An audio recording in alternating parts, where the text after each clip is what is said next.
I'm Tyler Stewart with Sotheby's International Realty, and last time we left off at 514 Bonita, I told you I was going to get my hands dirty.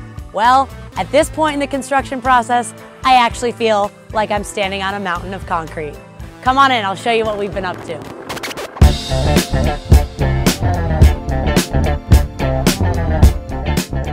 Caution, you're about to enter a real construction zone.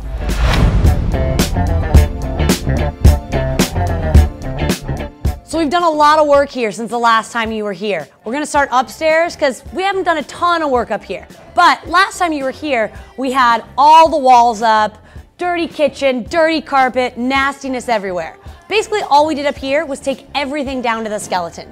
And the reason we did that is because I told you we were gonna hydraulically lift the house. Well, the lath and plaster walls create structure to the house. So as we lift it, we wouldn't have gotten as level of a lift if we had had all the walls. Now, what I'd also like to tell you is that when we took down the walls, there was a lot of work involved. I might have used a hammer, I might have used a mallet, but I did have a little help from some of my friends. And some of them are downstairs right now working on the foundation, so I want to take you down to meet them and show you what we've been doing.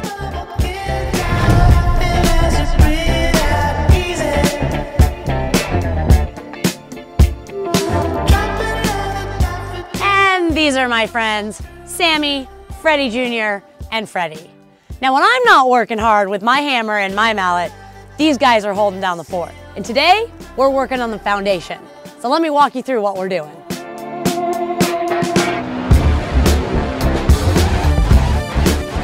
So this is called cribbing. Yes, cribbing. C-R-I-B-B-I-N-G. Last time we were here, this was a dungeon. Now, this whole house is being held up by this cribbing and these steel beams. You should have seen them jack this house up.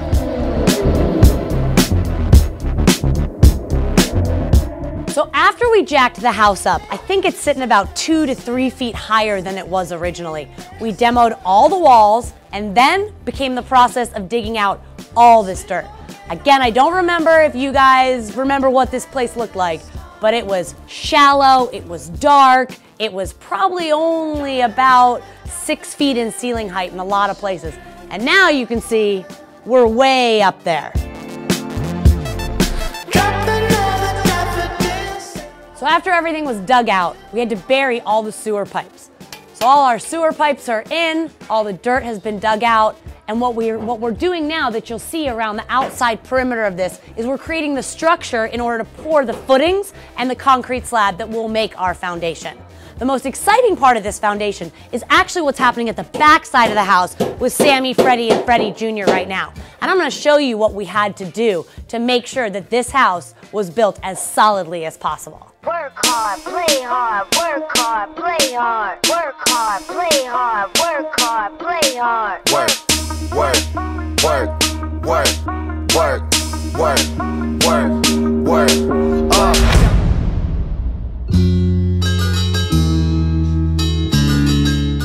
So on a hillside lot, you have to be really cognizant of your foundation and what's gonna actually hold the bottom end of the house, the lowest portion of the house.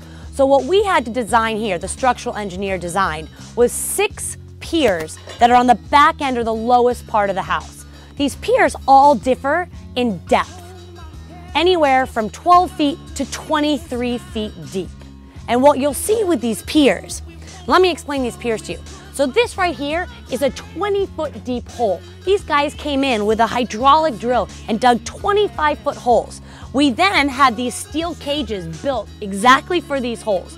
The cages go into the hole with all this rebar that comes out of it. And then they pour concrete 25 feet deep into the earth, which then creates the structure for our perimeter wall of the foundation. So think about it. We've got 6 holes along here that are 25 feet deep, full of concrete. And this is gonna tie into our perimeter foundation.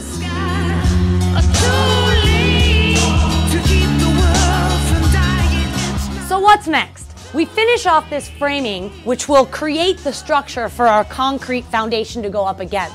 And before we pour the concrete, the most important part is waterproofing.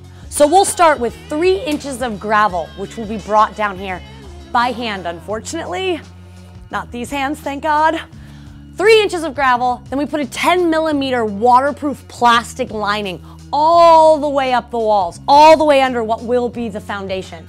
Then we go 2 inches of sand, and then we get the big concrete trucks in here, and they'll come, and in one day, they will drop down all the concrete for this entire foundation.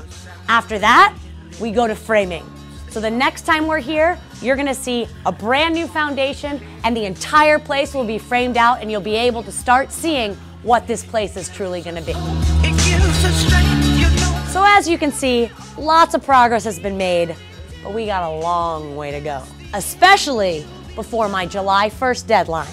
So let's do this.